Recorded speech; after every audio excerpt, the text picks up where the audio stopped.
el secado de la carne, el salado de la carne, etc. Incluso a nivel de cocina se está procesando el alimento. Al hacer un platillo hay que procesar los ingredientes. Nada más que ahora hay aparatos, batidoras, licuadoras, etcétera, y se ha modernizado a nivel de cocina. Pero entonces que quede claro que es procesamiento. Entonces, hablar de procesamiento implica también operaciones, además de las físicas, cortar, moler, batir, etcétera, incorporación de ingredientes, adición de sustancias funcionales que ahora más que nunca se dice que ayudan a la salud del humano, incorporación de aditivos, el empaque, y ese procesamiento va a derivar en cambios químicos, mayor vida útil del alimento. Obviamente si está enlatado va a durar mucho. Cambios sensoriales, cambios microbiológicos, etc. Entonces, hay que decir que en sí mismo el procesamiento no es malo, es necesario. En todo caso, lo polémico es el grado de procesamiento.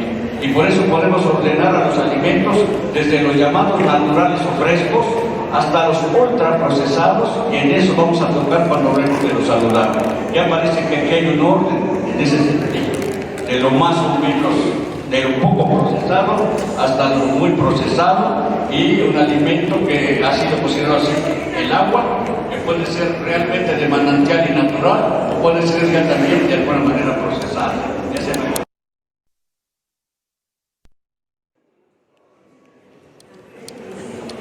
Buenos días a todos.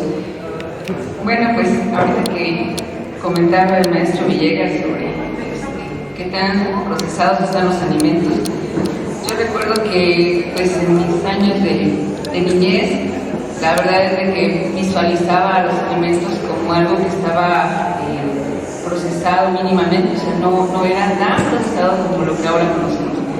Si bien el enfoque de la agroindustria se centraba más que nada en explotar la tierra, producir más alimentos, sin tomar en cuenta, por ejemplo, el uso de los recursos, el agua, el suelo, el desgaste, la propia energía. Yo recuerdo que mi abuela, muy sabia para ello, gastando el agua, pues allá de donde yo soy, que es en Zacatlán, Puebla. La verdad es de que pues no hace falta agua, bueno, ya recientemente, ¿no? Pero decía, va a llegar el día en que tengamos que comprar agua en un envase para poder tomar. Sí, ¿no? Como niños. Y ahora me doy cuenta que lo que decía ella era muy cierto. Entonces, el uso de los recursos, de alguna manera, pues era derrochar. Pero actualmente, pues tenemos que visualizar esta parte. Otro enfoque que se daba muy centrado era almacenar simplemente los alimentos que se producían en una temporada o anual y que se querían consumir en un tiempo posterior posiblemente, porque pues en ese momento pues había demasiado manzana, por ejemplo, y pues después queríamos a lo mejor en diciembre ya no había. Entonces el punto era de que pues a lo mejor se tenían algunos almacenes para poder disponer posiblemente de sus materias, pero muchas de ellas no se procesaban demasiado. Y las que pudieran haberse conservado algún tiempo, pues eran bastante más caras, porque pues valía la pena consumir un producto posterior. Otra era, por ejemplo, transportarlos de alguna zona donde había producción, por ejemplo, mango, naranja, hacia otras zonas. Eso daba pauta para decir, bueno, ¿cómo le voy a hacer? Y mucho se desperdiciaba. Entonces, la pérdida de alimentos por estas causas de deterioro, pues era muy común. Actualmente, pues ya incluso podemos enviar como exportadores mexicanos a otros países productos frescos y llegan todavía frescos, o sea, la velocidad a la que llegan es muy rápido y entonces el proceso de deterioro pues se aminora. Por otro lado, por ejemplo, también minimizar el riesgo de enfermedades. Si bien es en principio, decía el maestro Villegas que el nivel de procesamiento que se llegó a hacer era prácticamente pensar en la inocuidad del alimento, o sea, visualizar que ese alimento no nos hiciera daño,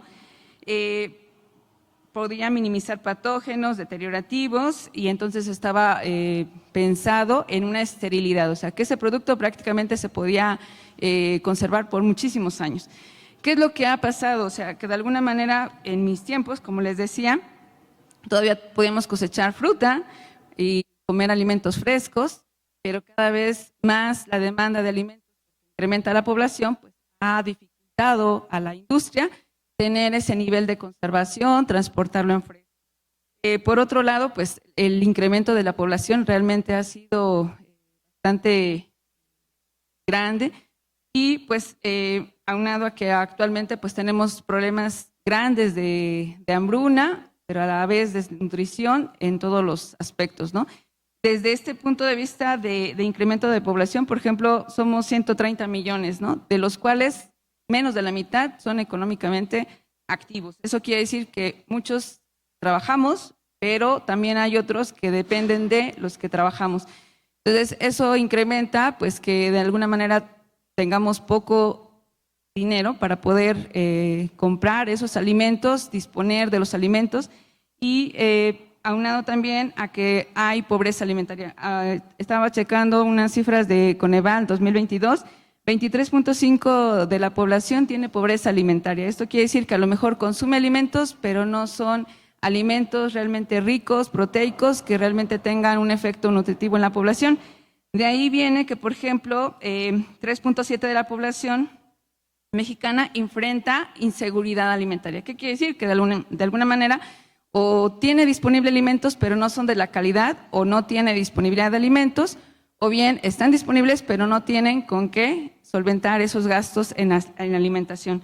Entonces, satisfacer nuestras necesidades de hambre es muy diferente a nutrir, y eso debemos de tenerlo muy claro, porque sí hemos visto casos que, por ejemplo, poblaciones, pues generalmente en diferentes zonas, tanto urbanas como rurales, donde hay círculos también de pobreza, a veces el poco ingreso que tienen en las poblaciones se ve reducido, entonces pues ese poquito lo hacen que se pueda distribuir.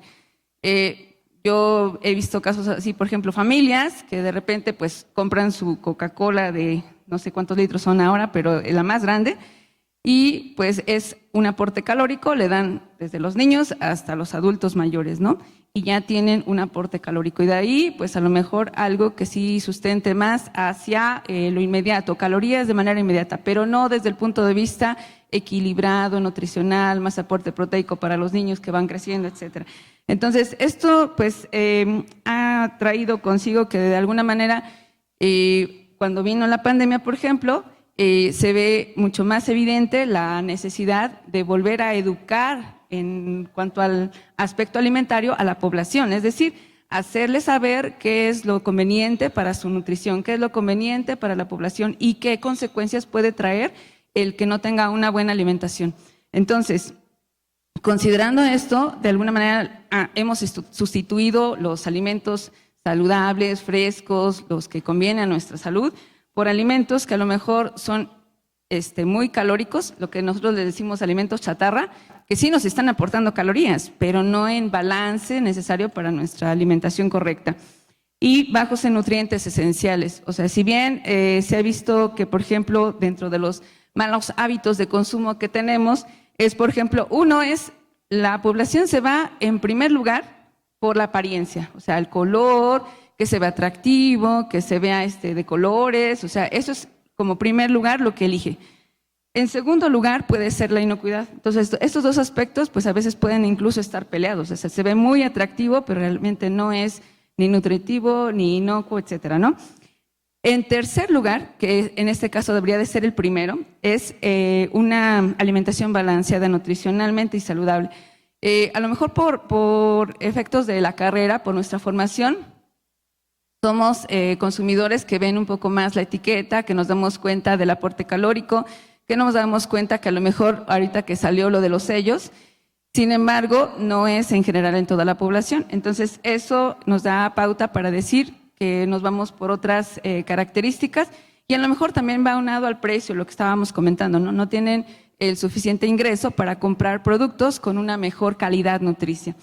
Y en último punto, como en cuarto punto, valor social y ambiental, que si bien hay un sector de la población que ya está siendo mucho más evidente la preocupación por esta situación de la repercusión al medio ambiente, pues es en el último lugar. Entonces, yo creo que tenemos que cambiar esa importancia, ¿no? Entonces, yo priorizaría, por ejemplo, la inocuidad como número 1, de ahí la nutrición balanceada y saludable, y tercero o cuarto lugar ya lo que es la apariencia, ¿no? Sin embargo, nuestra población necesita una reeducación, ¿sí? Por otro lado, en este caso, estos mismos malos hábitos de consumo que tenemos acarrean a que de alguna manera una parte de la población tenga desnutrición, tanto aguda, crónica o mixta. Es decir, tenemos, por ejemplo, niños que sufren obesidad o mínimo sobrepeso, ¿no? Pero además que tienen deficiencias nutricionales con respecto al aporte de proteína, de hierro, y en ese momento a lo mejor no se ve tan evidente, pero cuando ya son adultos, entonces empiezan a tener repercusiones sobre otro tipo de enfermedades crónico-degenerativas que provienen desde la mala nutrición desde niños. Por otro lado, hambre oculta, o sea, micro y deficiencias que tenemos, que a lo mejor estamos aparentemente consumiendo alimentos en balance, pero el mismo nivel de procesamiento de los alimentos acarrea que tengan una deficiencia de esos micronutrientes que los frescos podrían tener. Entonces, esto acarrea consigo pues que de alguna manera hay poblaciones, tanto rurales como urbanas, donde se ve incrementos bastante considerables en la obesidad y enfermedades crónico-degenerativas. Ahorita les decía, la pandemia de COVID-19 pues evidenció este problema, o sea, no solamente ya lo sabíamos, o sea, desde que yo estudié la tesis de licenciatura era uno de los puntos de problemática que ya había, pero ahorita se vio mucho más evidente que en todos los sectores había esa problemática y que aún no ha sido atendida. Entonces creo que la reeducación a nuestra situación en México debemos de retomarla para poder hacer la innovación de alimentos en la agroindustria. Gracias.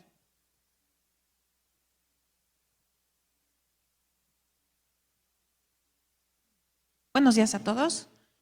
En las 3 participaciones que voy a tener voy a intentar estructurar esto de la siguiente manera. En la primera parte intentaré hablar un poco, acercarme un poco acerca del problema de la agroindustria, cuál fue el origen, cuál es el origen del problema con respecto a la alimentación, la salud y la sustentabilidad. En mi segunda participación me centraré un poco más en los alimentos altamente procesados y por último, para cerrar, y porque quiero que se lleven 2, 3 ideas importantísimas que tienen que ver con qué hacer para futuro, qué hacer, cómo abordar este problema, ¿no? Un poco mencionando lo que en la introducción nuestro moderador dijo, ¿no? Que es un problema que se debe de abarcar de manera holística, de forma integral, a partir desde diversos campos. No sé de qué carreras son, veo varias caras como jóvenes, y es importante que todos se lleven estas ideas, ¿no? Al final, ¿por qué es que abordar el problema de diabetes y obesidad no es nada más una cuestión clínica, sino que tiene que ver con algo más grande que el simple consumidor haciendo elecciones de productos procesados o no procesados, ¿no? Bien, podría mencionarles un montón de estadísticas a nivel mundial acerca de la desertificación, acerca de cómo los suelos se han ido perdiendo a lo largo de los años, pero me voy a enfocar en un caso en particular con el que yo he tenido más cercanía para intentar explicar cómo es que llegamos hasta este punto, ¿no? Bien, yo he estado más en la región Costa Chica y Costa Grande del estado de Guerrero, trabajando con ganaderos. ¿Por qué? Porque yo me he centrado más en la producción de quesería artesanal. Bueno, y para poder hacer un análisis más completo, tuve que encargarme de estudiar a lo largo de la cadena la producción. Y lo que me pueden platicar los ganaderos, incluso no sé quién de aquí, por ejemplo, desde su origen, tenga alguna relación, ¿no? con algún tipo de ganadería familiar, ganadería de traspatio, ganadería extensiva. Pero en Costa Grande, por ejemplo, sucedió algo muy particular. Muy rápidamente les comento la parte histórica. Todo Costa Grande, enormes superficies de selva. Al puerto de Acapulco llegaban galeones, ¿no? Es muy conocido el comercio que había desde el puerto de Acapulco hacia la Ciudad de México. Entonces, conforme fue creciendo la necesidad de ir introduciendo más mercancías, los viajes ya eran demasiado accidentados, ¿no? Peligrosos, se fueron haciendo las carreteras. Más adelante, en la década de los 70, más o menos, si algunos saben que había un fuerte movimiento, ¿no? Encabezado, uno de ellos fue Lucio Cabañas, y estaba remontado en la montaña, en la sierra de la Costa Grande, ¿no? Municipios de Atoyac, por ejemplo, Tecpan de Galeana, son municipios costeros que están muy pegados a sierra. Entonces, cuando empezaron a entrar las carreteras a estas regiones, también el gobierno, un poco para desmovilizar todas estas luchas sociales que había de descontento en la región, empezó a dar opciones, empezó a dar pues dinero e incentivos para promover algunos tipos de producción, como la cafeticultura en Atoyac, como la ganadería en Tecpan de Galeana y toda la Costa Grande. Y entonces empezaron a talar vegetación, a tirar selvas y empezaron a instalar la producción ganadera. ¿Qué pasó? Actualmente, a 50 años de esa introducción de pastizales, pues como bastante específicos, el día de hoy el ganadero ha perdido mucha biodiversidad en sus potreros, en sus superficies, y actualmente es dependiente de pesticidas y de otros insumos agroquímicos para poder desarrollar, para que sus pastizales se puedan desarrollar, ¿no? Y prácticamente ya no hay otro tipo de vegetación en estos potreros.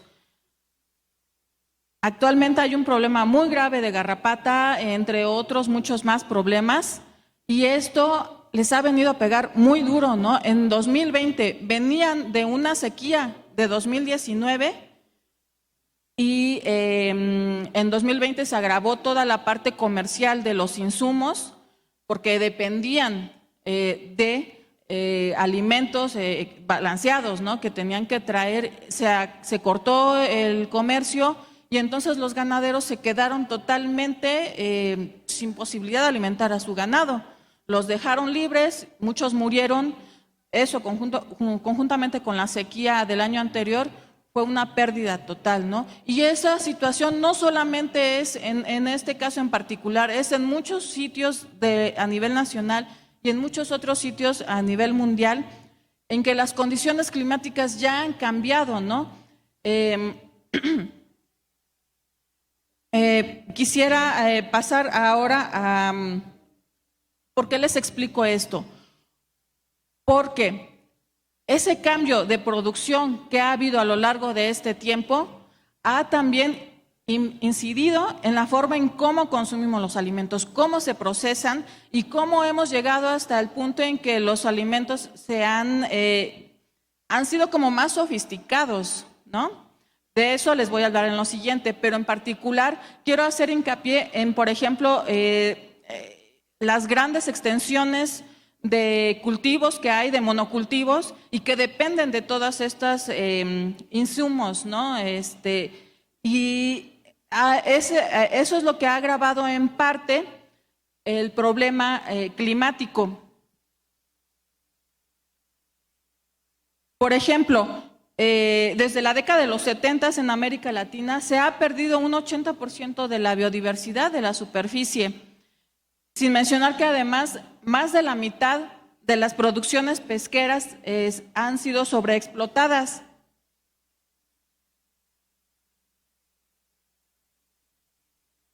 Ha habido pronósticos de que, por ejemplo, en 11 años de continuar así, En estas condiciones, no solamente vamos a sobrepasar los 2 grados centígrados de calentamiento global, ¿no? Sino que se van a superar y esto va a traer consigo mucho más problemas para la producción de alimentos.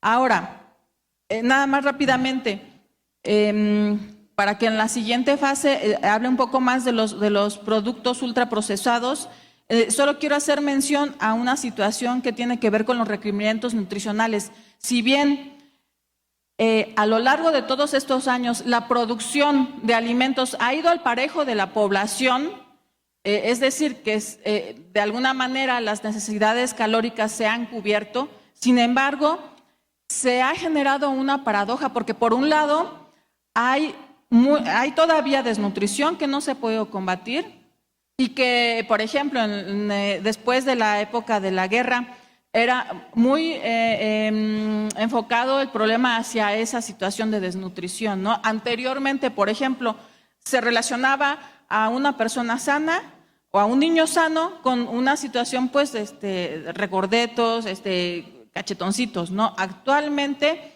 estamos en una situación en que ha sobrepasado el problema de la obesidad a la desnutrición. No hay que hacerlo tampoco de menos, porque hay cerca de 15 países en los cuales todavía hay muchas necesidades en cuanto a la desnutrición, para poder combatir la desnutrición. Sin embargo, a nivel mundial, esa paradoja, no solamente hay que combatir la desnutrición, sino que también hay que combatir la otra pandemia, que es la obesidad y la diabetes, ¿no? 2.000 millones sufren de sobrepeso y de problemas, ¿no? Y de algún modo los programas a nivel nacional, mundial, se enfocan en hacer cambios en el modo de vida de las personas. Es verdad, es necesario hacerlo, pero ese no es el origen del problema. El origen del problema es, como ya comenté, todos estos cambios que se han ido haciendo poco a poco por decisiones políticas y económicas que se han tenido en el pasado y que actualmente nos están sobrepasando. Entonces es momento de tomar nuevas decisiones productivas, económicas y empezando desde el aspecto político. Muchas gracias. A ver, yo creo que hay que puntualizar lo que está diciendo la doctora Lina, y yo diría que la sociedad está enferma, o sea, gran parte de la sociedad, sobre todo después de los 30, ¿no? Físicamente, y no se quiere abordar, pero también psicológicamente, en algún grado, más después de los 2 años de pandemia, ¿no? Hay desnutrición, sí, hay enfermedades carenciales, faltan vitaminas en grupos, hay subnutrición, hay obesidad, ese es uno de los grandes problemas, y de ahí deriva, por ejemplo, la diabetes tipo 2, hay hipertensión, hay problemas cardiovasculares, y todo por la mala alimentación.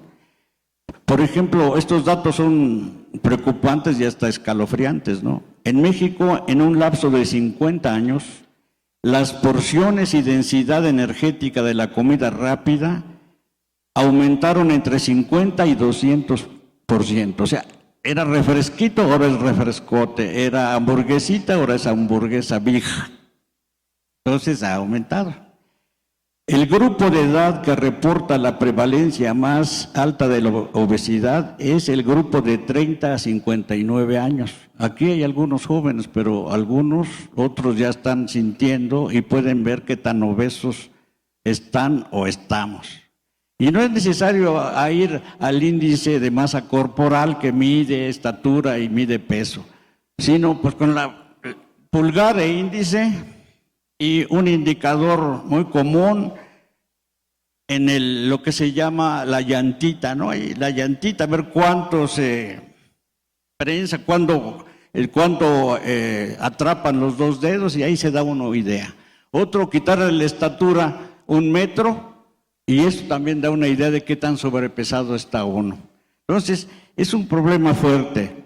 Y de ahí viene la recomendación de una dieta saludable, pero antes de un alimento saludable. ¿Qué es un alimento saludable? La OMS, Organización Mundial de la Salud, dice, ojo, más bien oído, una dieta saludable está balanceada, es diversa e incluye una selección apropiada de alimentos que se consumen en un determinado periodo de tiempo y que asegura la necesidad de las personas de macronutrientes. Empiezan los tecnicismos, pero ¿cuáles son los macronutrientes? Pues proteínas, grasas, carbohidratos, incluyendo fibra. Es muy importante la fibra dietética. Y micronutrientes, vitaminas, minerales, elementos traza, etcétera. Eso forma parte de una educación básica alimentaria, ya lo dijo la doctora Sandoval. Es necesario educar y las universidades tienen que contribuir a la educación alimentaria, irradiando conocimiento ya escrito y difundido. Además,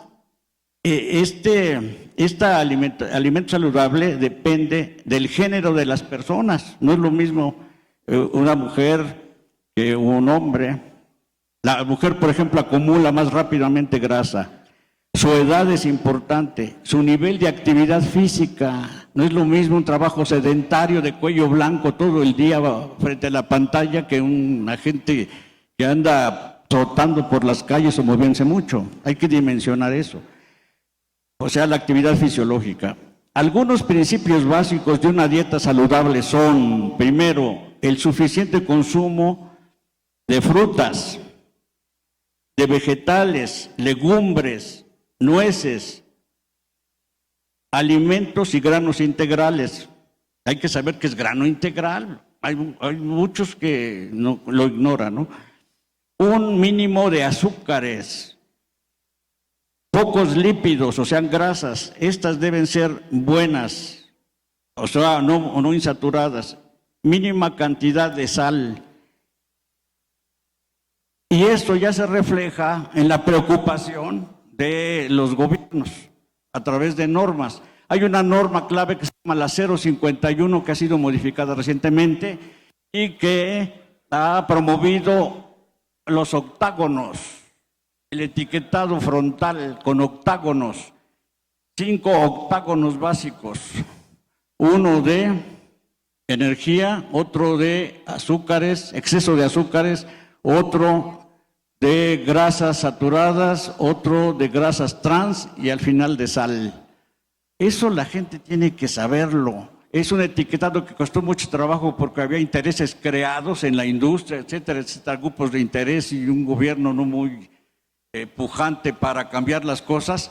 Y pues, hasta recientemente se hizo ese etiquetado con base en la experiencia de Chile.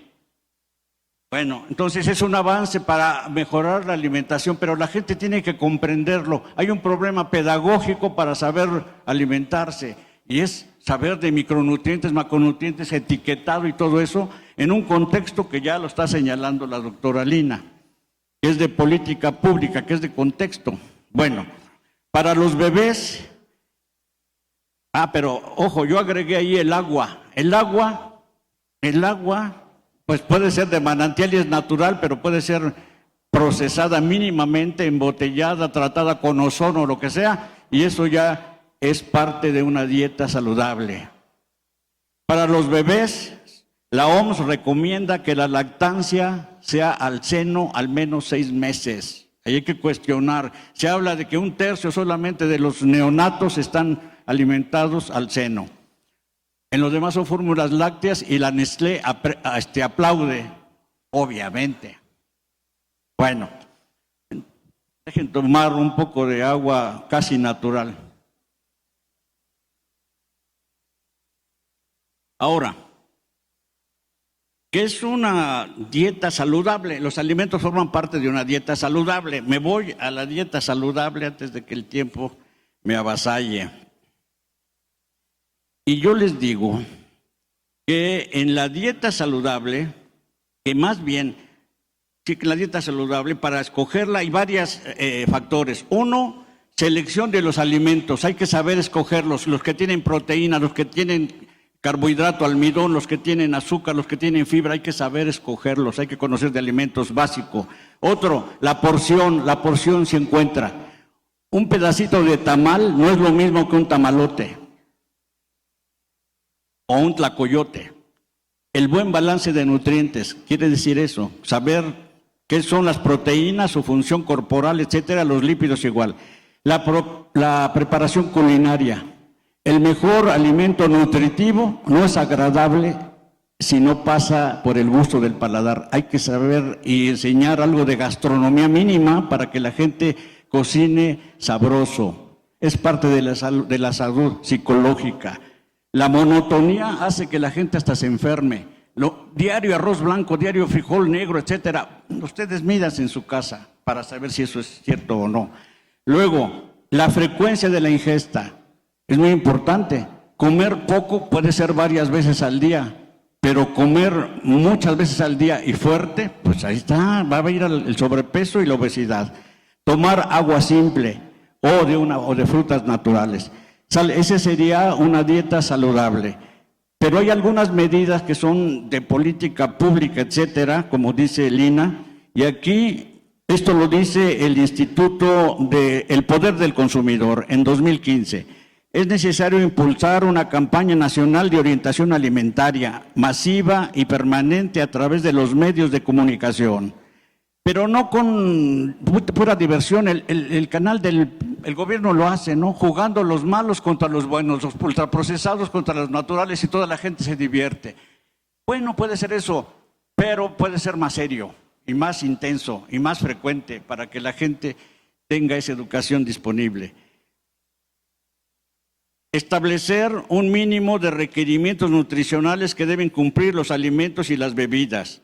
Hacer obligatoria la educación nutricional en las escuelas, asociándolas con la oferta de alimentos sanos. Eso ya se está haciendo gradualmente, aunque sea poquito. Ya los niños empiezan a diferenciar un alimento sano de lo que no es. Pero tendríamos que llegar a lo que hace Japón, que incluso es hacer que los niños cocinen los alimentos que son benéficos.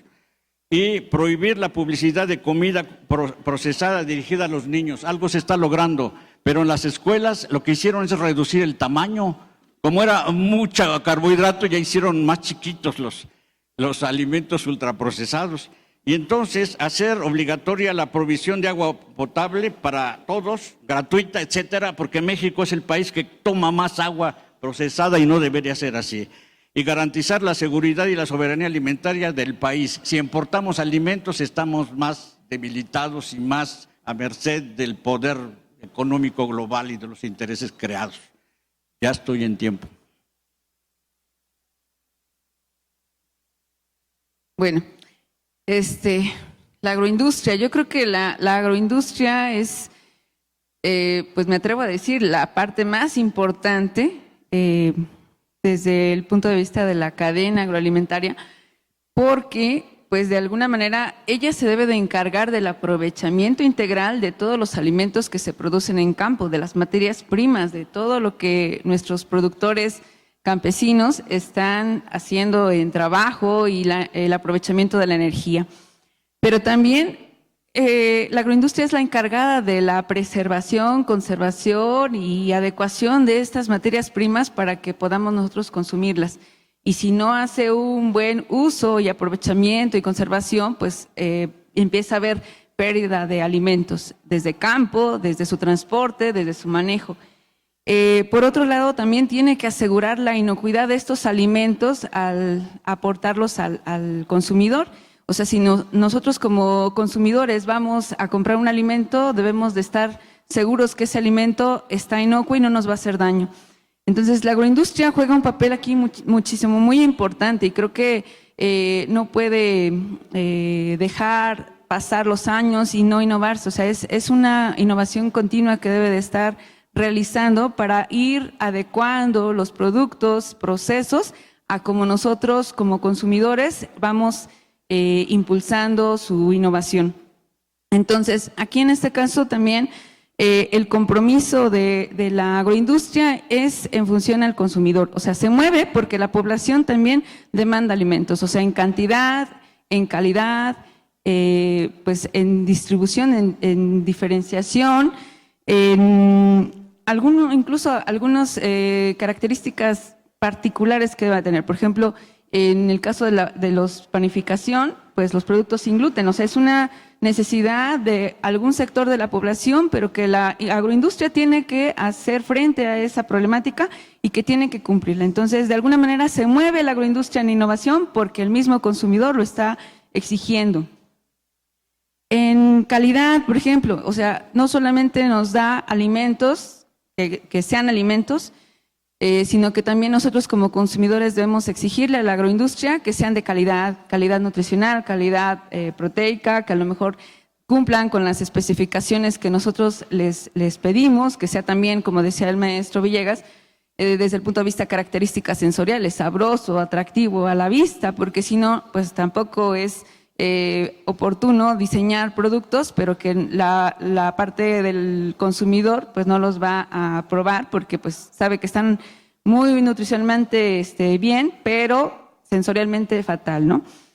Pero también en este caso creo que debe de hacer frente a una problemática. Ahorita estuvimos viendo que, por ejemplo, la parte de la obesidad, la diabetes, las enfermedades crónico-degenerativas y que de alguna manera cada vez más es un problema en la población mexicana, pero que también se repercute a nivel mundial, creo que debe de ser frente a esa problemática, o sea, diseñar alimentos específicos para la población infantil, específicos para, por ejemplo, adultos mayores, que son sectores, yo siempre lo he comentado en clases, que son sectores muy desatendidos. O sea, si bien la mayor parte de los productos procesados o semiprocesados está enfocado entre los adultos, el sector infantil y el sector de adultos mayores está muy desatendido. Entonces, yo creo que en la parte de la innovación, la agroindustria se tiene que mover de esa manera, o sea, viendo las problemáticas que hay por parte de la población y también lo que nosotros como consumidores les exigimos.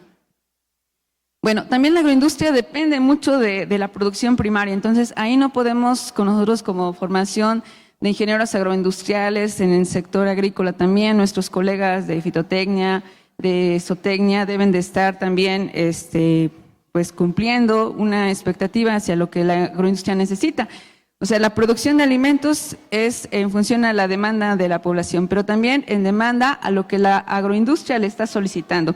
Y aquí es donde a veces hay mucha desvinculación de la parte de la agroindustria con el sector productivo, que a lo mejor el sector productivo tiene cierta producción de alimentos, con ciertas características, con cierta calidad, que la agroindustria a lo mejor le está exigiendo de más o al revés, ¿no? Entonces, que no se está dando una correcta vinculación para que se logre la parte de la proveeduría de la materia prima con la calidad y en el volumen que se requiere. Por otro lado, también en este proceso se da un efecto tractor, o sea, si hay producción de alimentos a nivel de producción de materias primas, o sea, bastante maíz, bastante cereales, bastante carne, bastante leche, pues la agroindustria tiene que hacer algo para conservar y preservar esos alimentos, procesarlos y finalmente distribuirlos. Pero también, si no hay esa demanda de alimentos, pues tampoco va a haber. Entonces tiene que haber una coordinación. También la agroindustria debe estar comprometida completamente con la salud, porque de alguna manera pues no puede estar produciendo puros alimentos de manera sin pensar en la población, puros procesados, porque la población cada vez le demanda diferentes productos. Entonces, por un lado, debe de cumplir con que provea alimentos inocuos, ¿no? O sea, eso ya lo tenemos muy claro. Pero también, ahorita con la parte de la salud, pues debe también producir alimentos que van enfocados a no dañar la salud del consumidor, que están alineados con esa parte. Puede ser desde lo más básico, ¿no? Desde que no tengan contaminantes, patógenos. Eso es lo más básico, pero también pensados en un balance nutricional, pensados en que a lo mejor tengan no solamente lo básico como nutricionalmente, sino que tengan algo más. Aquí entra, por ejemplo, la suplementación de los alimentos que ya de alguna manera están procesados, pero que además pueden incorporarse a algunos componentes que pueden ser suplementos vitamínicos, proteicos o incluso nutracéuticos que hagan que esos alimentos sean mucho más que un alimento, o sea, un alimento que además me va a ayudar a la salud. También en este caso puede ser enfocado también desde los diferentes sectores de la población con respecto a la edad. Por ejemplo, ya vemos muchas partes de los centros comerciales anaqueles completos de leche, por ejemplo, leche ultrapasteurizada. Ya de sí es un alimento procesado, pero que nos ayuda muchísimo, o sea, porque ya pues no tenemos que estarlo manteniendo en refrigeración, es un alimento que se puede mantener en temperatura ambiente, pero la diversidad de tipos de leches que hay, por ejemplo, es tan variada como que es para los 20, para niños, para adultos mayores, con adición de calcio, etcétera. Entonces, esa parte de los deslactosados, o sea, son diversidad de géneros de la población que se especializa la agroindustria en tener producto para cada uno de ellos. Por otro lado, por ejemplo, también pensar que en este punto que fue muy difícil del COVID, yo decía, ¿realmente causó inseguridad alimentaria el COVID o realmente evidenció? Hace rato les decía, yo creo que evidenció lo que de alguna manera ya había. Sin embargo, ¿qué pasó en la agroindustria? Nada más para hacer énfasis y con las diferentes entrevistas que tuvimos durante la pandemia con las agroindustrias y en los viajes de estudio. Primero hubo una reducción o cese de actividades en algunas agroindustrias, pero más fue del punto de vista laboral.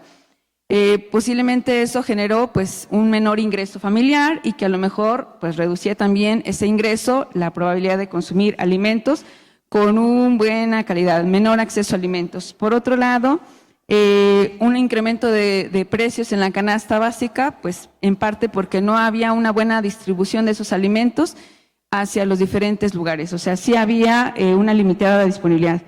Por segundo punto, el confinamiento mismo de las personas ocasionó que pues estuvieran más sedentarias, que hubiera problemas de ansiedad de repente, que hubiera problemas a lo mejor de estrés, depresión, y eso generaba una sobrealimentación en algunos casos. Pero también la agroindustria, nosotros le dijimos, a ver, ¿qué problemas tuvieron, no? Como agroindustria. Muchos tuvieron problemas de baja actividad, porque a lo mejor no había suficiente proveeduría de la materia prima. Pero por otro lado tenían, por ejemplo, baja incidencia laboral, o sea que había pocos y que a veces todavía faltaban, ¿no? Porque pues estaban en la expectativa de que qué tal si se contagiaban. Por otro lado, también estuvieron continuamente trabajando, o sea, a pesar de que la agroindustria estuvo afectada por esta pandemia, siguieron trabajando porque sigue produciendo alimentos, seguimos demandando esos alimentos. ¿Qué tuvieron que hacer? Pues muchas estrategias, por ejemplo, para la parte de faltaba materia prima, tuvieron que moverse. En lugar de que esperaran a que la materia prima viniera de la agroindustria, iban a buscar a la materia prima. Por otro lado, también tuvieron falta de personal, les decía, pues se tuvieron que adecuar, o sea, dobles turnos, triples turnos, ¿no? Y la otra parte que también tuvieron que innovar en la parte de la distribución de sus productos, o sea, a lo mejor inicialmente pues era transportar esos productos. ¿Qué tuvieron que hacer? Trabajarlos también venta en línea, ¿no? O sea, son de los puntos más importantes que la agroindustria tuvo que hacer para poder moverse y dar pues solución a la problemática que se tenía en el momento.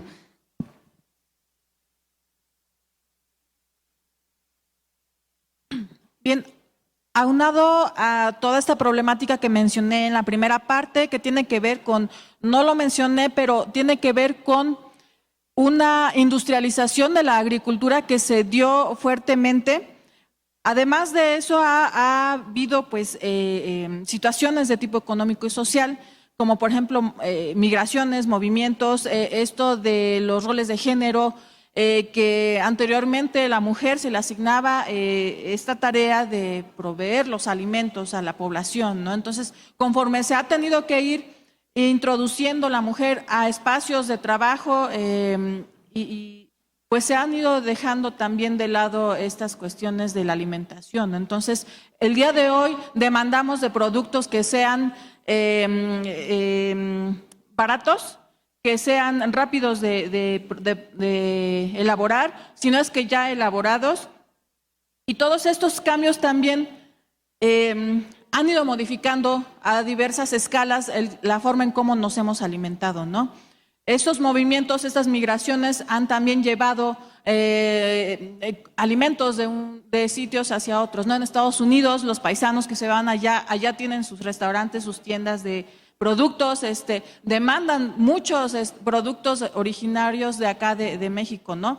Por ejemplo, los quesos de la Costa Chica, específicamente los de Coajinicuilapa, son muy demandados por los migrantes en Estados Unidos. Entonces, cada vez que vienen en diciembre, los queseros ya saben que agotan sus inventarios porque se llevan los paisanos, ¿no? Los quesos, ¿no? Esta situación de cómo los alimentos se han ido modificando, la alimentación a lo largo del tiempo, a través, principalmente porque se modificó desde un inicio de la cadena la agricultura se intensificó, la agricultura se industrializó y a nivel de procesamiento también se modificaron los procesos, ¿no? Hoy tenemos productos, por así decirlo, más sofisticados, un poco debido a una auténtica preocupación por la situación de salud y porque así lo demanda el consumidor y porque algunas leyes o normas que se han ido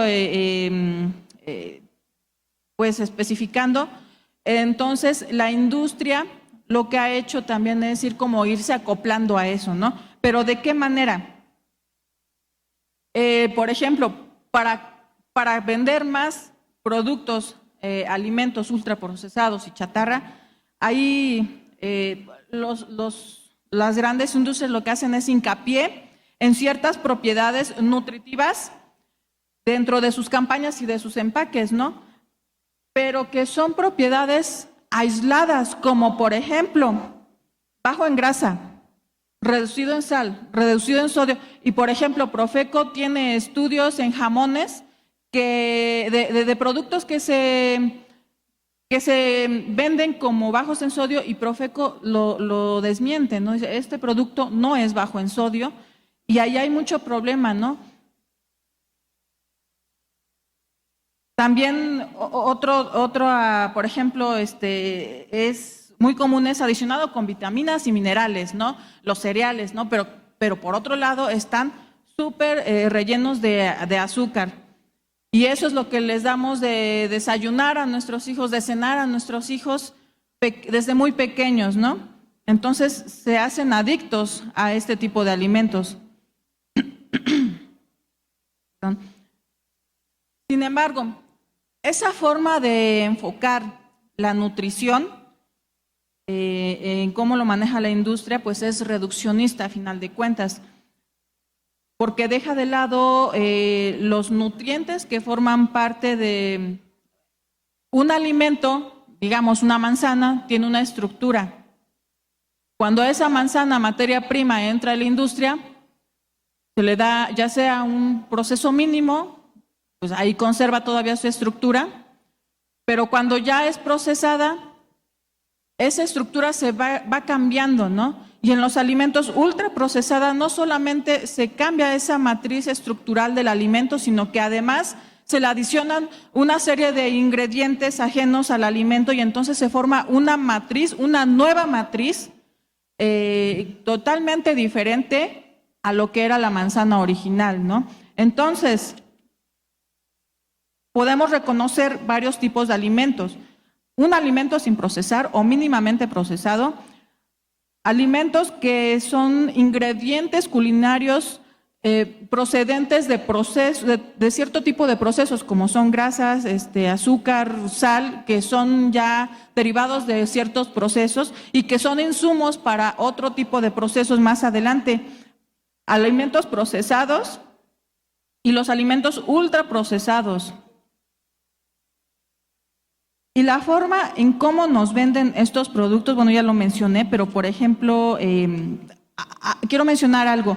Los alimentos ultraprocesados fueron concebidos para un consumo masivo y en su elaboración se utilizan ingredientes de muy bajo costo. ¿Por qué? Porque hay que maximizar las ganancias, si no, pues pierde la empresa. Y bueno, haciendo uso de campañas de marketing. Yo no sé si alguno de ustedes escaneó el código QR de los envases, por ejemplo, de cierta marca de leche, y te salen ahí las vaquitas caminando, corriendo, volando. Un anuncio todavía más antiguo era las vaquitas en un spa, en una tina, porque le estaban bañando. O sea, nada que ver con el proceso original de lo que es la ganadería y la extracción de la leche y de la carne, ¿no? Pero nos lo venden. ¿Por qué? Porque eso es lo que queremos, porque eso es lo que nos hace llevarnos a un producto, ¿no? Entonces, haciendo uso de, a veces, publicidad engañosa, pues hay estas declaraciones positivas de salud, pero que sí hay que tomar con mucha precaución. Algunas otras que se pueden mencionar también es, por ejemplo, ensalzando algunas otras propiedades del proceso como tal, ¿no? Este producto es vegano, ahora está muy de moda. Es eco, es bio, es sustentable. Pero ¿qué tan cierto es eso?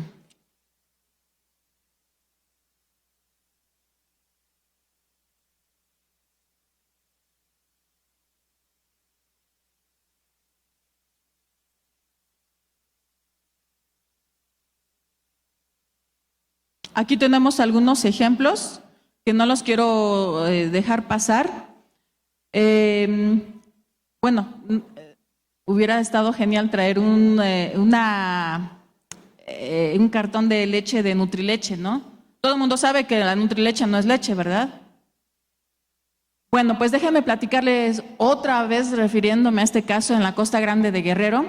Cuando llego a hacer las entrevistas con las queseras, veo que tienen muchos cartones de leche, pero muchos, así en costales, porque ellas las reutilizan, cuestión que me parece bien, ¿no? Reutilizan, para ponerlos como separadores entre los quesos, ¿no? Cuando los mandan en las hieleras hasta la ciudad de Acapulco, porque ahí es donde los consumen, es donde los vende el consumidor, el comercializador. Bueno, y entonces le pregunté, pero ¿de dónde consumen tanta leche en cartón si ustedes tienen leche fresca, leche 100% fluida? ¿Por qué?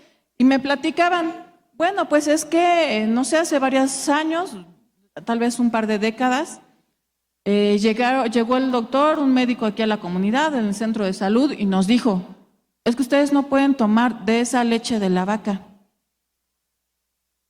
porque tiene muchos contaminantes, tiene muchas bacterias, etc., se van a enfermar los niños y esto.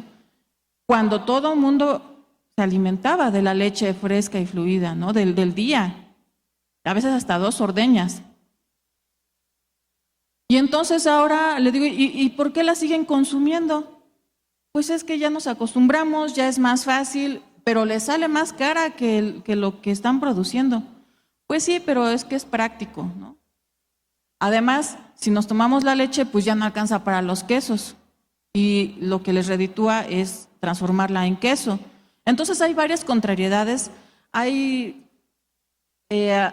varias situaciones que también por desinformación, por cómo se hizo una campaña muy fuerte durante la década de los 80s, 90s, a lo mejor el maestro Abraham podrá describirnos mejor, ¿no? Alguna vez estuve en Chile con ganaderos también y lo mismo. La historia igual allá fue, llegaron ingenieros agroindustriales, llegaron médicos, llegaron protegiendo la sanidad de los alimentos y entonces, ¿saben qué? Estos quesos, allá en Chile sí los levantan en la calle, si los ven vendiendo los quesos, los levanta la policía y se los lleva. Aquí todavía pues como que vemos varios queseros vendiendo sus quesos con leche de vaca no pasteurizada. Entonces son varias contradicciones a las que nos ha llevado este sistema alimentario, ¿no?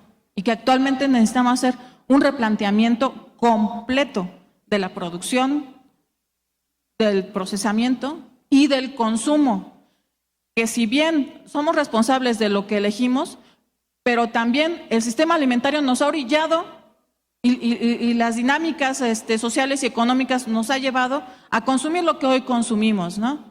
A preferir irte a una X tienda de la esquina, de estas que hay en cada esquina en todo el país, y consumir un alimento pues muy barato, que te llena a lo mejor, pero pues no te está nutriendo lo suficiente. A ver, antes de tocar lo de lo sustentable, porque es que todo discurso estimula otro discurso, ¿no? El problema no solo es con lo de las leches, Lina. En Chiapas yo he visto que, habiendo del mejor café, algunos prefieren Nescafé. Bueno, ya lo dije, ¿no? Café soluble. O sea, esas son las contradicciones y tienen que ver con la información y el comportamiento del consumidor, el colmo. Tú le llamas contradicciones. Nada más para pasar a lo de lo sustentable. Los alimentos ultraprocesados son hipercalóricos, están desbalanceados hacia las calorías, son engordadores, pero son hiperpalatables, son sabrosos. No se puede comer uno una piececita, sino 10, y si no lo aleja uno, se come uno 15. Entonces, ojo con eso. Son de fórmula como la propia pseudoleche. Muchos ingredientes, tienen muchos aditivos y hay publicidad engañosa e intereses comprometidos en su venta. Y por cierto, los alimentos ultraprocesados están vinculados a los grandes mercados, a los hipermercados, con procesadoras muy modernas y con una agricultura intensiva en capital y en tecnología. Y eso ya toca la sustentabilidad, exactamente toca la sustentabilidad. Entonces, comienzo con el tema diciendo que estamos en el antropoceno, y ese término debe quedar en la mente de todos. Antropos, el hombre, la etapa del hombre que ha cambiado la situación del planeta. No solo son unas eras geológicas de muchos miles de años, es la actividad del hombre a través de su tecnología. El hombre del Paleolítico no cambió gran cosa, el hombre del Neolítico tampoco. Fue a partir de la Revolución Industrial donde empezó con la tecnología a crear disturbios en el medio ambiente. Y luego la generación de gases invernadero, el término gradual de los combustibles fósiles, el cambio climático, y todo eso está relacionado exactamente con la sustentabilidad. Bueno, ojo con el antropoceno. El hombre, a través de su tecnología, no ha desarrollado la felicidad que desean los positivistas. Cuando haya mucha ciencia y tecnología aplicada a la humanidad, esta va a ser feliz. La felicidad es mucho más compleja de lo que imaginaron los positivistas. Hay que reflexionar sobre eso. Bueno, entonces debemos medir a la ciencia y la tecnología aplicadas.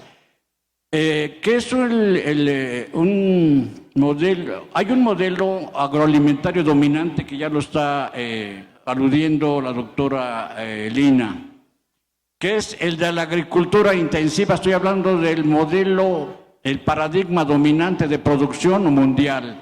Agricultura intensiva, mucho capital, mucha tecnología, muchos fertilizantes, agroquímicos tóxicos muchas veces, luego vinculada a la gran industria moderna, procesadora, automatizada y pronto digital. Y los hipermercados con un poder del 50% del mercado minorista mundial, de evidente claridad porque venden demasiado a pequeña escala. Son los grandes hipermercados. Esa es la estructura de la cadena agroalimentaria mundial. Concentradora, tecnología, capital, poder político, etcétera, y son los que dominan en mucho la forma de entender los alimentos y pues de transformarlos. Pero se está creando otro modelo alternativo que considera a la naturaleza, considera la producción en pequeño, considera la actividad de los consumidores, la actividad asociativa de los productores, etcétera, con un rostro más humano y precisamente para que dure la tierra en mejores condiciones y la humanidad ahí misma, es decir, sustentable. Leo algún parrafito me autoplagio, porque eso está aquí en estos dos libritos que lee poca gente, desgraciadamente. Yo esperaba aquí 100 y están 60, y debería estar los 100, porque es para exactamente, los escuchas para que transformen su conciencia. Hay que crear conciencia, hay que crear educación para la sustentabilidad. Bueno, entonces, el aumento de la población es clave. La modernización de las sociedades, la transformación de sociedades agrícolas en sociedades urbanas. Esto ha conducido a que la agricultura se haya convertido en una agricultura industrial, muy intensiva en capital, recursos y tecnología, de la cual se han beneficiado muy pocos productores que disponen de los recursos apropiados para practicarla, pero ha quedado excluida una vasta cantidad de productores, los campesinos, los pequeños agricultores, sobre todo de los países menos desarrollados que son África, Asia y América Latina. Pero existe algo más preocupante. La agricultura industrial ha causado un considerable impacto negativo en las condiciones del planeta, porque hace excesivo uso de los recursos no renovables, como los hidrocarburos fósiles, y los renovables, como el agua, cada día más escasa y contaminada. El suelo, empobrecido a menudo su fertilidad. Hay que entender al suelo. El suelo no es arcilla, no es inorgánico. El suelo es un sistema complejo donde hay vida y esa vida genera más vida. Un suelo sano genera comida sana para gente sana y un planeta sano. Todo está conectado, nada más hay que hallar las conexiones. Entonces, ahí está también los paisajes alterando su composición y fisiografía. Asimismo, produce una gran huella ecológica. Se calcula que actualmente 30% de la huella ecológica total del planeta se debe a la agricultura industrial intensiva. Entonces, también el uso intensivo de agroquímicos como los fertilizantes y plaguicidas, en virtud de la dinámica de las cadenas tróficas, los residuos de estas sustancias han terminado por contaminar no solo el agua y el suelo, sino los propios alimentos. Se ha encontrado DDT en la leche materna, en la leche de las vacas, y no se investiga más porque también hay intereses creados. Pocos se quieren enfrentar a los intereses creados, a veces protegidos desde el poder político, en connivencia. Ahora bien, el problema de la agricultura industrial, fuente de alimentación masiva, pero de un gran impacto en el planeta, forma parte de un problema mayor, la crisis ambiental que está viviendo la civilización actual, la cual, como afirma el Manifiesto por la Vida, y ese documento dice cosas hermosas relacionadas con la supervivencia, el humanismo y la filosofía. Habría que leerlo, pero parece que necesitamos estimular la misma lectura. Me voy a lo que es definición de alimentación sustentable. La alimentación sustentable o sostenible consiste en alimentar a toda la población de una forma que beneficie a las personas, al planeta y a los territorios. Para ello es necesario producir, transformar, vender, comprar y consumir alimentos creando prosperidad, promoviendo justicia social, cuidando, conservando y regenerando nuestros recursos y ecosistemas, así como salvaguardando la capacidad de las generaciones futuras para alimentarse también de forma sostenible. Y hay 9 dimensiones de la alimentación sostenible. Primero, garantizar el derecho a la alimentación sostenible. Facilitar los productos de proximidad, de temporada y ecológicos. Aprovechar lo que está, la tuna que está, el mango que está y está cerca. Adoptar dietas saludables con productos frescos, con alimentos frescos, sin ultraprocesados. Esos ultraprocesados los debe conocer la gente para no comprarlos. Y así enfriar el planeta. La industria grande, las cadenas agroalimentarias grandes calientan el planeta. La pequeña agricultura, la pequeña transformación, el pequeño comercio en circuitos cortos enfría el planeta. Eso debe estar claro. Comer menos carne y derivados de mayor calidad, sobre todo carnes rojas, menos. Reducir el despilfarro porque la doctora está muy interesada en ese aspecto. El despilfarro alimentario y los envases, reciclarlos, formar relaciones justas en la cadena alimentaria, cultivar la diversidad en el campo y volver a comer muchas hierbitas, diversidad de quelites, diversidad de frutas, etcétera. Hay una orientación saludable que es la dieta de la milpa. Hay que entender qué es milpa y enriquecerla con otros alimentos, porque nada más tiene 5 básicos. Y la dieta vegetariana, aunque sea vegana, si es vegana hay que balancear los nutrimentos, nada de proteína animal, pero sí hay proteínas vegetales y balancear. Cultivar diversidad en el campo, en la mesa, en los barrios, en las azoteas, en los balcones. Crear entornos alimentarios sostenibles donde los compradores tengan idea, tengan una cultura básica de la alimentación, para que se puedan oponer a los productos que les hacen daño y a la publicidad engañosa y a los intereses creados. Transformar el sistema alimentario con todas y para todos. Esas son las 9 dimensiones de una alimentación sustentable o sostenible. Ya terminé.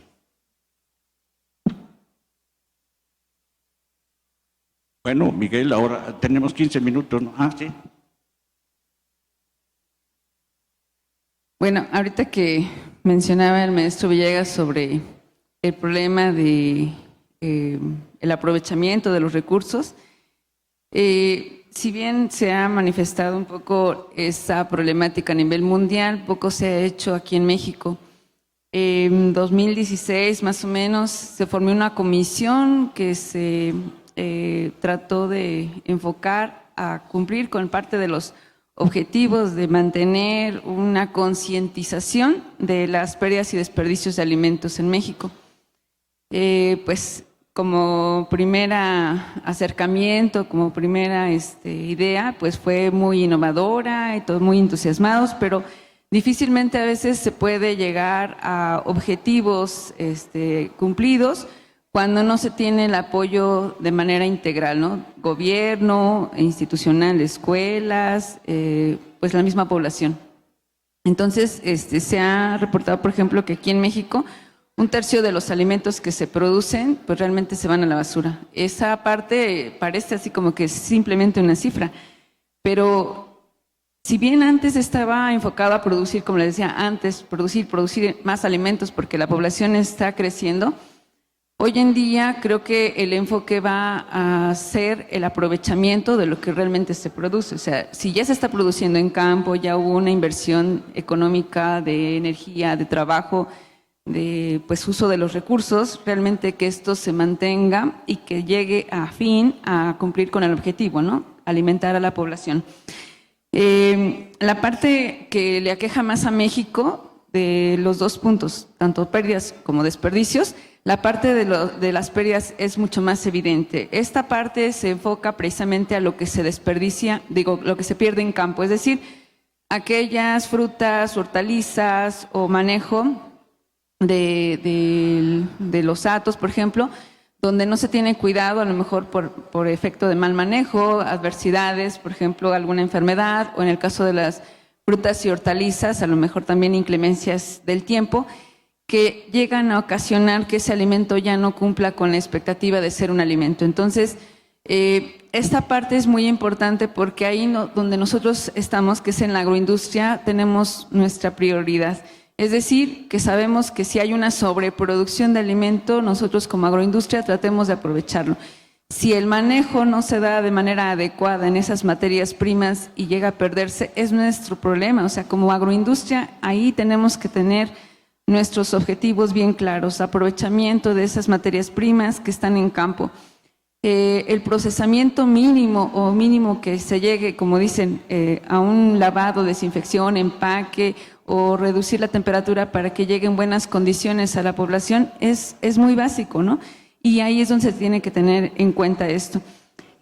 Los principales reportes que se han tenido en este aspecto es de, por ejemplo, que en el manejo no se tiene, por ejemplo, en caso de leche, un almacenamiento refrigerado. Entonces, simplemente tener ese nivel de tecnología de enfriamiento de la leche ya permite que a lo mejor llegue a la agroindustria con las condiciones para ser procesada o que se pueda llevar a un lugar donde realmente se pueda comercializar y llegar al consumidor.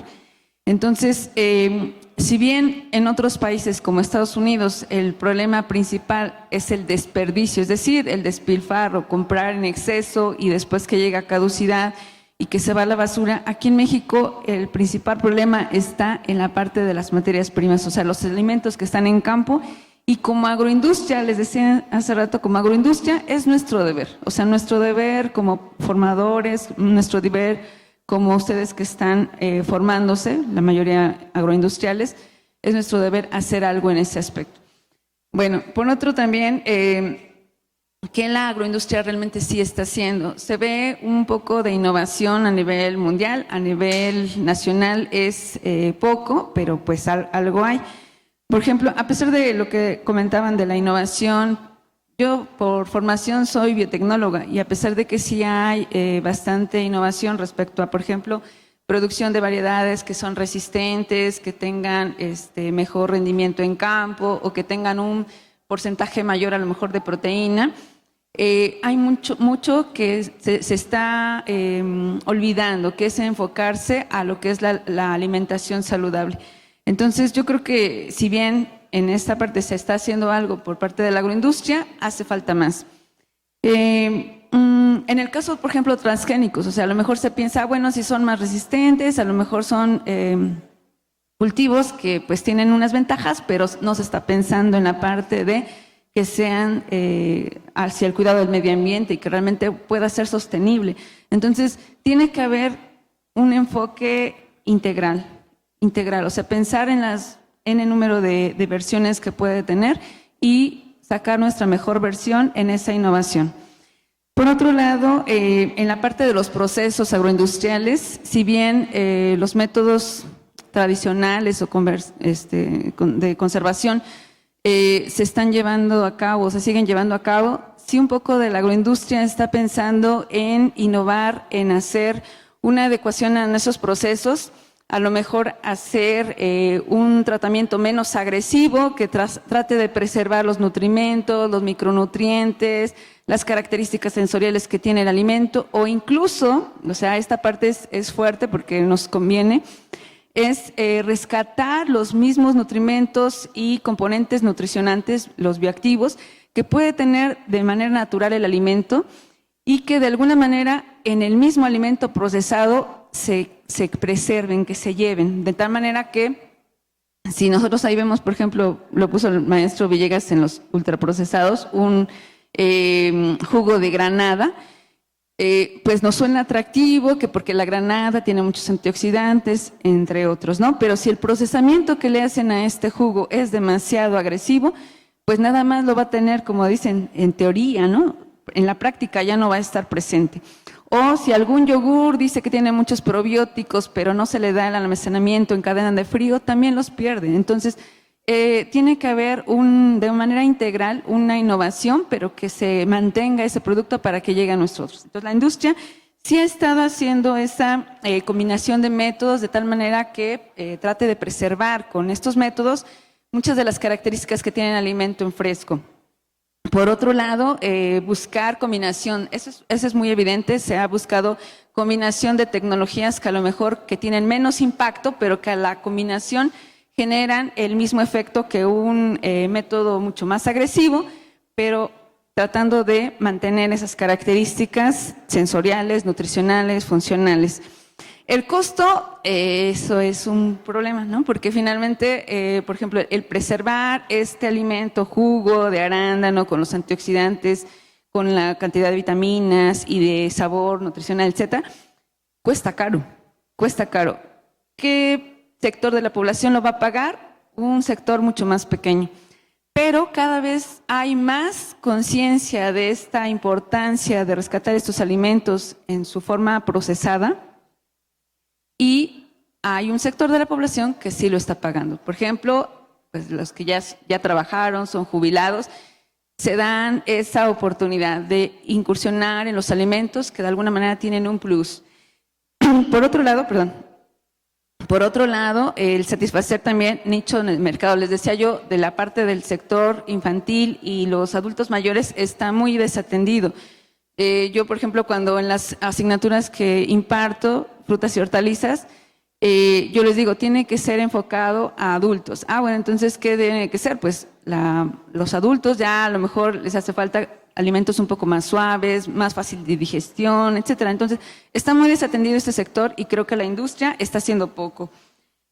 Por la parte de los alimentos funcionales, que es mi línea de investigación, creo que estamos haciendo o tratando de hacer algo, pero todavía nos quedamos cortos. ¿Por qué? Porque a lo mejor, si bien les decía, hay alimentos, por ahí tenía el maestro Villegas una sardina incorporada con omega 3, dice, incorporada como omega 3, pero no se sabe exactamente si la concentración y la biodisponibilidad de ese ingrediente realmente está todavía aquí funcional. Entonces, si bien nosotros como investigadores a veces tratamos de incursionar a la innovación de alimentos para que sean funcionales, si bien es cierto que a la agroindustria a lo mejor no le interesa más que venga en la etiqueta para que tenga un mayor atractivo para el consumidor, pero en la realidad es otra, ¿sí? Bueno, creo que después vamos a las conclusiones, ¿verdad? Sí.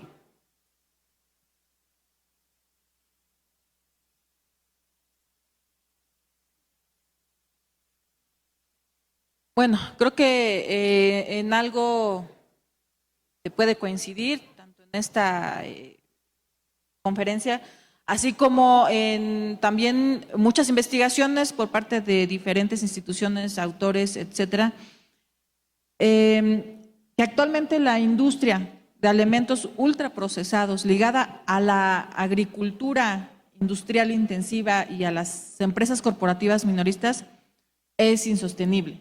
Ya no hay de otra, ¿no? En el año 2014, por ejemplo, Naciones Unidas decía que nos quedaban, que si la degradación de los suelos seguía a como estaba en ese momento, nos quedaban solamente 60 ciclos productivos.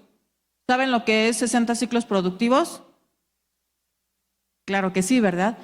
60 años de producción de alimentos. En el año 2014, estamos en 2022, han pasado 8 años. Sin embargo, las proyecciones que se han hecho han ido cambiando. Hace un mes simplemente llegamos a la población, al habitante número 8,000 millones, si no mal recuerdo, número que estaba proyectado para alcanzarlo en 2027. La cuestión esta de alcanzar del aumento de los 2 grados centígrados, que era como nuestro límite, pues también se va a rebasar, ¿no? Entonces, 60 menos 8, 52 ciclos. Considerando esa tendencia, antes de 52 ciclos, este negocio se va a terminar, ¿no? O sea, se va a cerrar el changarro y ya, no va a haber producción de alimentos, ¿no? Entonces, es una situación que sí nos tenemos que tomar en serio, pero es necesario abordar este problema de forma integral. ¿Por qué? Pues porque están ligados todos estos ámbitos, la producción, el procesamiento de los alimentos, con la salud y el ambiente, como ya se mencionó.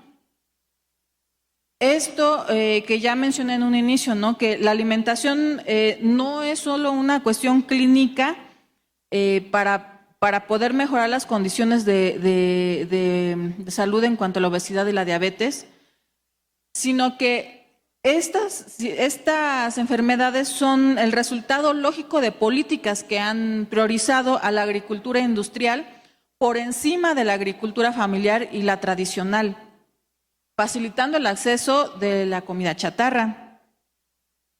Es decir, la salud de nuestros cuerpos es una consecuencia directa del entorno alimentario en que vivimos. Es decir, que la obesidad y la diabetes son enfermedades causadas principalmente por el sistema alimentario, por el tipo de oferta de alimentos que hay, porque hoy es más fácil y barato comer mal y es difícil y caro comer bien. Nos ha estado enfermando lo que hemos dejado de comer. ¿Y qué es lo que hemos dejado de comer? Bueno, pues el maíz, el frijol, por ejemplo, aquí en nuestro caso, ¿no? Aquí en México, ¿no? alguien va, hace poco en una tienda donde suelo surtirme mis vegetales, frutas y todo, estaba de oferta el frijol, no me acuerdo de dónde venía, que frijol criollo, etcétera. Y entonces lo estaban ofreciendo, ¿no? Está muy barato y todo. Y ¿saben cuánto se vendió? Un 10%, con todo y promoción. ¿Por qué? Porque ya no se está consumiendo por los largos tiempos de cocción, etcétera. ¿No? Es más fácil, más práctico, pues me llevo la cajita, me llevo la lata o me llevo una bolsita.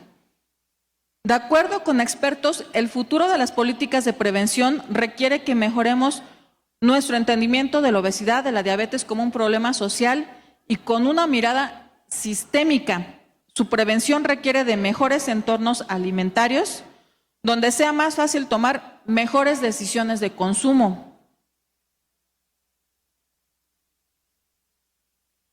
En este sentido, el reto de la agroindustria para poder conformar una visión holística que apunte a la transformación de alimentos de una manera más humanista y que contribuya a una salud sostenible, deberá incorporarse lo siguiente: la sustentabilidad medioambiental, es decir, que incluya la lucha contra el cambio climático, la contaminación del agua, el suelo, el aire y la pérdida de la biodiversidad.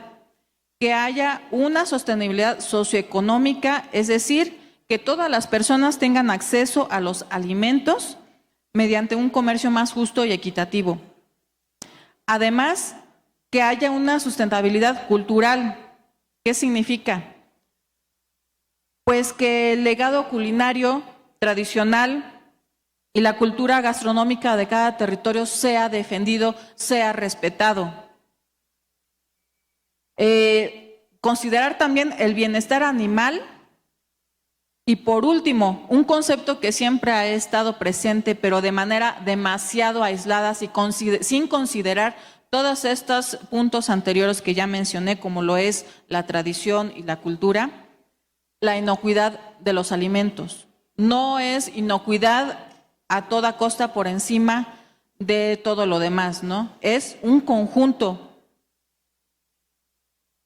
Y bueno, ya casi para terminar, quiero mencionar 3 reglas de oro de Fardet y Roth, que en general varias investigaciones coinciden, ¿no?, en lo que ya mencionó el maestro Villegas. Consumir más alimentos de origen vegetal, etcétera. Pero bueno, él propone 3 puntos, que es consumir un mínimo de 83% de calorías a partir de alimentos de origen vegetal, un máximo del 15% de calorías procedentes de alimentos procesados y ultraprocesados, y la tercera, que los alimentos no ultraprocesados que consuman sean diversos, que se prefieran los alimentos locales y estacionales. Aquí habrá otro reto para la agroindustria y en general para el sistema alimentario, que es el problema de acceso y asequibilidad de los alimentos, de este tipo de alimentos, ¿no?, mediante canales de comercialización, de cadenas cortas, y sobre todo que nos conste el origen, la historia, quién lo produjo, cómo se produjo el alimento. Como consumidores necesitamos tener esa información. Esto a lo mejor dará origen a otro tipo de problemas como ciertas etiquetas, procesos de certificación, etcétera, ¿no?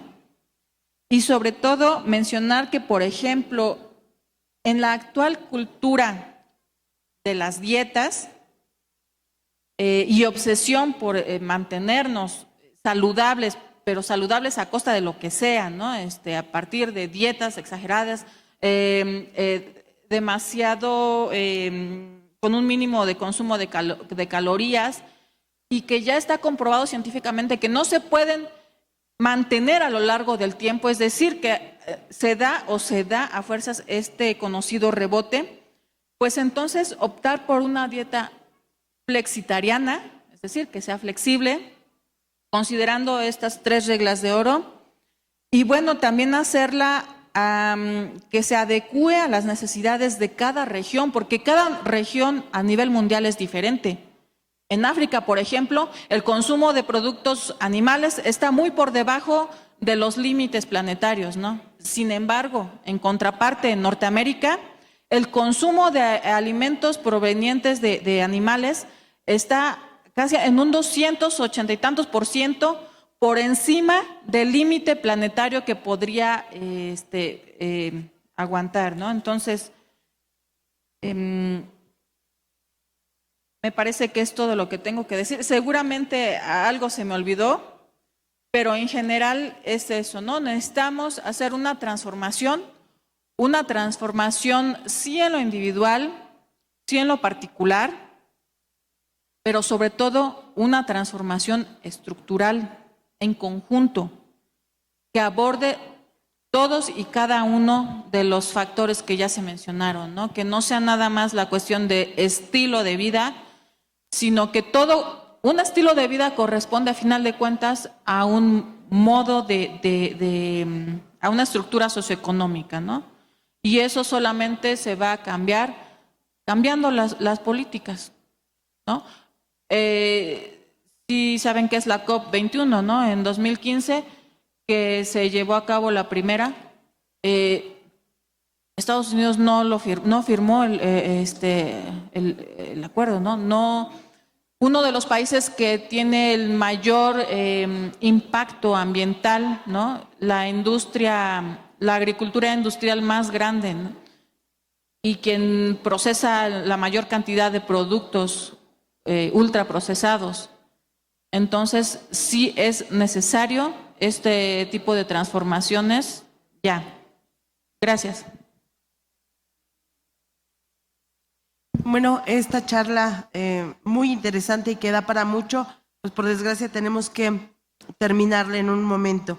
Entonces, la Dirección General de Difusión Cultural y Servicio, a través del Departamento de Publicaciones, otorga el presente reconocimiento a la doctora Ofelia Sandoval Castillo por la conferencia La agroindustria y su importancia en la alimentación saludable y sustentable. Un aplauso, por favor.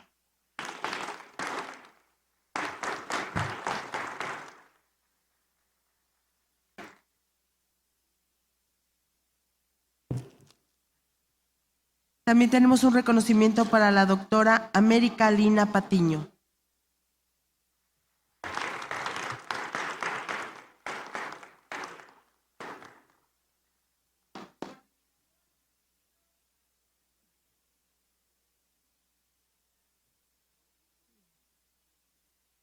Y un reconocimiento más al doctor Abraham Villegas de Gante.